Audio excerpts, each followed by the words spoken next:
Bir gökbilimci bundan yıllar önce uzaya bir mesaj gönderdi ve mesajı deşifre eden uzaylılar, gökbilimcinin mesajına aniden ortaya çıkan gizemli Ekin çemberiyle birlikte tüyler ürperten bir yanıt verdi. Bu gerçek ve korkutucu olaya geçmeden önce dünyadaki Ekin çemberleri hakkında bilgi verelim. Bu tür videoların devam etmesi için kanalımıza abone olmayı ve bildirimleri açmayı unutmayın. Ekin tarlaları üzerindeki geniş alanların gece esrarengiz bir biçimde düzleştirmesiyle oluşan büyük geometrik modellerdir ekin çemberleri. Hasat çemberleri ya da ekin motifleri olarak da bilinen bu şekiller bir gecede birdenbire belirmektedir. Kimler ya da hangi güçler tarafından oluşturuldukları görülmemiş olsalar da araştırmalar ve bulgular çok enteresan sonuçlar doğurmaktadır. Bu gizemli şekiller ilk kez 1980 yılında yerel İngiliz gazetesi Wiltshire Times tarafından ekin çemberleri olarak adlandırıldı. Tahıl tarlalarında genellikle ekinlerin belirli bir boy ve olgunluğa eriştikleri dönem olan Nisan-Eylül ayları arasında ortaya çıkmaktadır. Büyüklükleri şekilden şekile farklılık göstermekle beraber çapları genellikle 5 metre ile 220 metre arasında değişiyor. Büyük oluşumların uzunluğu 280 metreye kadar varabiliyor. Yaklaşık 10.000 metrekarelik bir alanı kapladıkları da oluyor. İngiltere, özellikle Stonehenge bölgesi ekin çemberlerinin ana vatanı olarak bilinmekteyse de bu gizemli şekillere hemen hemen her ülkede rastlanabiliyor. En çok İngiltere, Almanya, Rusya, Kanada, Amerika Birleşik Devletleri ve Avustralya'da görülmektedir.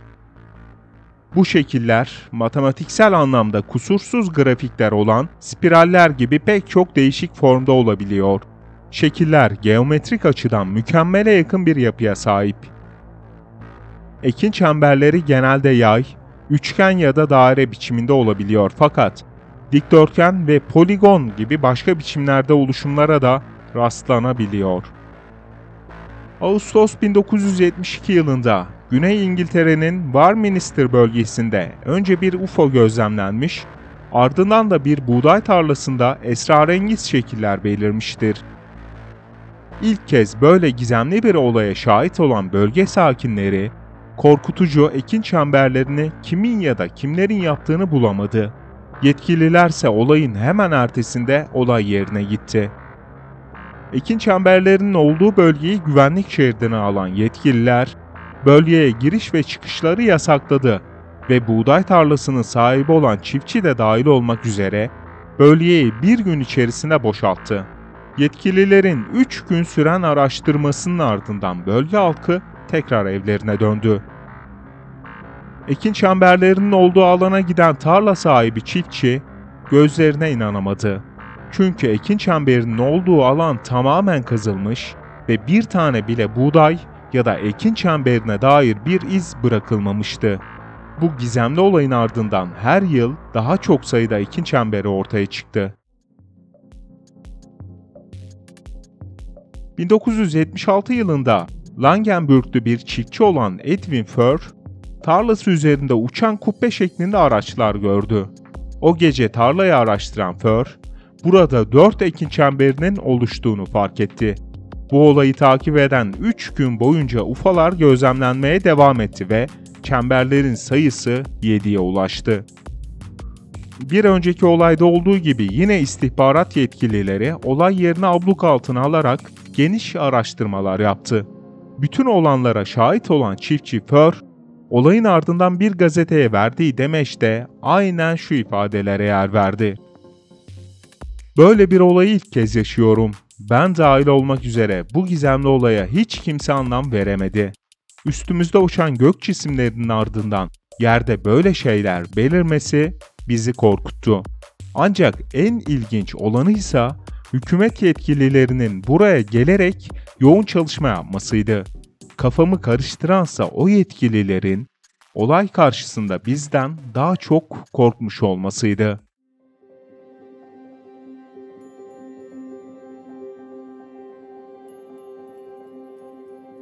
Şu ana kadar yapılan esrarengiz ekin çemberlerinin içine giren köpekler hastalandı, turuncu ışıklar yayan cisimler görüldü, esrarengiz sesler duyuldu.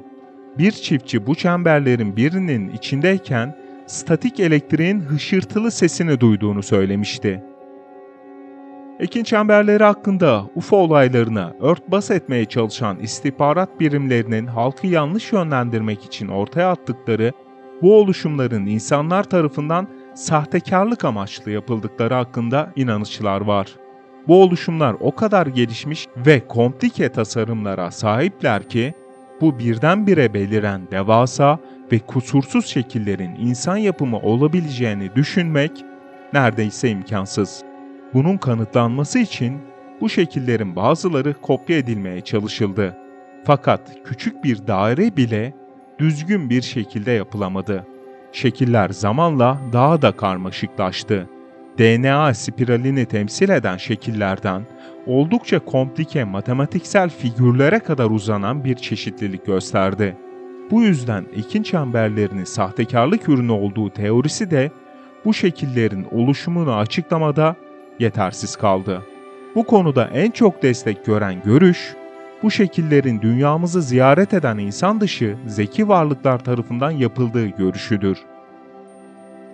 Ekin çemberlerinin içine giren kişiler sıklıkla çemberin içindeyken ya da buradan çıktıktan sonra farklı hisler duyduklarını zaman zaman aktardılar.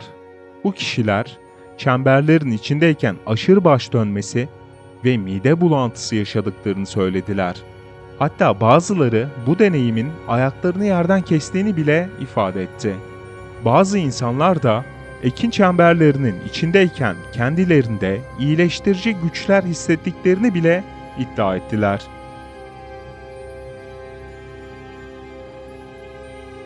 Şimdi gelelim videomuzun en önemli ve en can alıcı kısmına. Uzaylılara ait olduğu düşünülen bu ekin çemberlerinden biri de Porto Rico'da ortaya çıktı. 14 Ağustos 2001 tarihinde önceden rastlanan tüm ekin çemberlerinden farklı bir ekin çemberine rastlandı.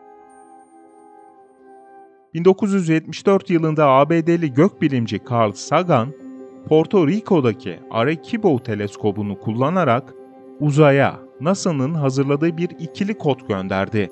Kodlar, insanlar ve üzerinde yaşadığımız gezegen hakkında bilgiler veriyordu. Aradan 27 yıl geçtikten sonra radyo teleskobun hemen önünde onun uzaya gönderdiği kodun ikizi belirdi. Sagan'ın gönderdiği kodda ondalık figürler, hayatı oluşturan elementler, DNA zinciri ve yapısı, boy ve nüfus gibi insana özgü özellikler vardı. Ekin çemberinde aynı hesaplama sistemi de bulunuyordu. Ancak temel element karbon değil, silikondu. İnsan figürü yerine daha büyük bir kafası olan bir varlık göze çarpıyordu. Bu da adeta bildiğimiz bir uzaylıydı. Ayrıca DNA yapılarında 2 değil 3 zincir vardı. Boylarını 130 santim olarak belirtiyor ve yaşadıkları Güneş sisteminin 3, 4 ve 5. gezegenlerinde kolonileri olduğunu ifade ediyordu. Nüfusları ise 21,3 milyardı. Ekin çemberindeki mesajları gören uzmanların belirttiği ifadelere göre uzaylılar mesajda, bu mesajın uzaylılar tarafından yıllar önce gönderilen mesajın yanıtı olduğu düşünüldü. Ekin çemberindeki uzaylı kafası da bunu ispatlayan bir durumdu. Ekin çemberindeki mesajları çözen uzmanların belirttiği ifadelere göre uzaylılar mesajda şunları da yazmıştı. Sahte yeteneklere sahip olanlara ve onların yalan vaatlerine karşı dikkatli olun. Çok acı olsa da hala vakit var. Orada bir yerlerde iyilik var.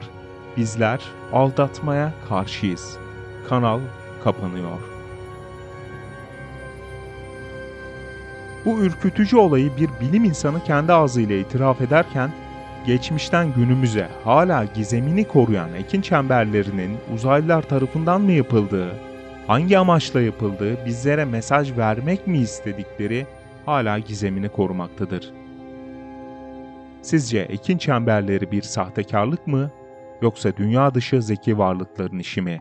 Siz bu konuda ne düşünüyorsunuz? Düşüncelerinizi yorumlar kısmına yazabilirsiniz.